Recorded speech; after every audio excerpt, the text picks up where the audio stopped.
Yo, what's going on, y'all? It's your boy Devon Terrell in raw form, and welcome to another Help Me Devon raw tutorial. And today, in this Help Me Devon tutorial, I'll be showing you guys how to widen your vocals with one trick. And I really mean this. There's no fluff or any BS in this video. I'm literally going to show you a really basic trick with kind of like one plugin that I use a lot to give myself a wider vocal, a vocal that feels a lot stronger in the mix and feels a lot more stereo and just overall just sounds punchier and stronger and heavier in the mix.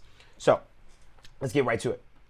So the song I'm going to play for you is one of my own songs. It's called Boys Don't Cry. It actually comes out November 19th, 2021. I would ask you guys, if you want to support, you can pre-save this song in the link in the description below at any time. Just a shameless plug.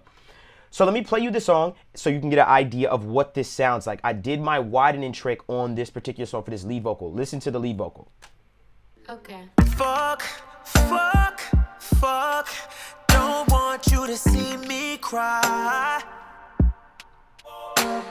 You never hear this on the radio, 'cause when it's live, boys don't cry. Oh, now you got me in my feelings. Okay, so you hear the record. It's called Boys Don't Cry. It comes out November 19th. You can pre-save it in the description below at any time. And basically you hear that vocal. It sounds very upfront. It sounds powerful. It sounds strong. Now, the only way for you to get an idea of the difference is I have to play it without my technique. So listen to this vocal without it on. Let's go back. Let's go right here. And just a reminder, the plugin that I'm using is, if you've been mixing for some time, I'm pretty sure you have this plugin already at your disposal. So this is without it. So this is without my technique. Listen closely. Okay. Fuck, don't want you to see me cry. With it. Okay. Fuck, don't want you to see me cry. If you're listening in headphones or on speakers or monitors, you can feel like the vocal feels more upfront and in your face. It feels like it hangs stronger on your ear. And this is literally one trick that I'm going to show you to give it that sense of feeling and power that it kind of created with adding this.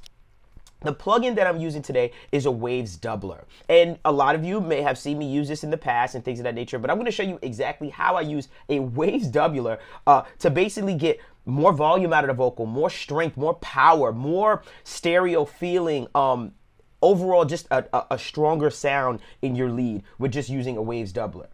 Okay. So let's go on over to the Waves doubler plugin. I'm going to solo this vocal right here so that we can just hear it for what it is. And I'm going to come on over to the doubler. Let's click it. Boom. Okay, so this is the Waves doubler plugin. What I want to do is I'm going to play you the vocal right quick just so you can hear it. And I'm going to bypass this on and off so you can get an idea of what it sounds like without it and with it. Pay attention very closely to the image and how it feels. So without first. Fuck, don't want you to see me cry. You never hear this on the radio, 'cause when it's live, boys don't cry. You can feel like the vocal gets brighter. You feel like the vocal just kind of oomph. It kind of pops itself up and it feels a lot more stereo as well. Now, I know a lot of you may be saying to yourself, well, hey, what about phase and all of those things when you're creating this type of thing? Well, I always check it. I throw it in mono just to make sure that I'm not losing the vocal with adding this stereo kind of information, and I'm fine. The beautiful thing about the Waves doubler is it has a really great algorithm as far as to kind of make sure that it still has a good amount of mono capabilities. As you can see, if you look at it right here, there's still a direct signal that stands strong on its own. It literally just adds these two sides here on this right here. Now, the preset that I'm using for this doubler is literally a preset that comes within the actual plugin, and it's the basic doubler, as you can see right here. Now, you may be asking yourself, how do I set this up? Well, the way I set it up is through an aux.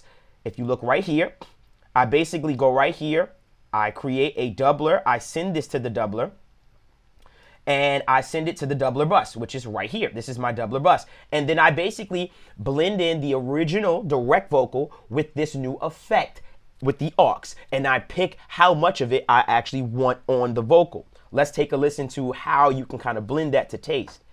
if you come over here, I'm going to take this, I'm going to turn this all the way down. This is the doubler send. So this is the send from my lead verse going to the doubler plugin. Check this out.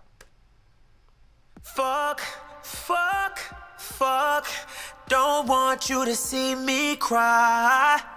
Now, you see how that went just now. This is a trick that a lot of Bryson Tiller vocals has as well. It's like a heavy doubler that makes the vocal feel a little bit wonky and kind of makes it wobble a little bit because there is a copy of the lead vocal on both sides of the speakers. Now, what we want to do, as far as I'm concerned, is I don't really want you to hear the doubler. I really want you just to feel it. So that's my technique as far as how I go about it.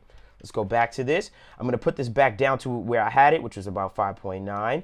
And then we could do a quick deep dive on just the doubler plugin. Remember, all I did was I went over here and I went to the basic doubler preset, which is great. It's awesome.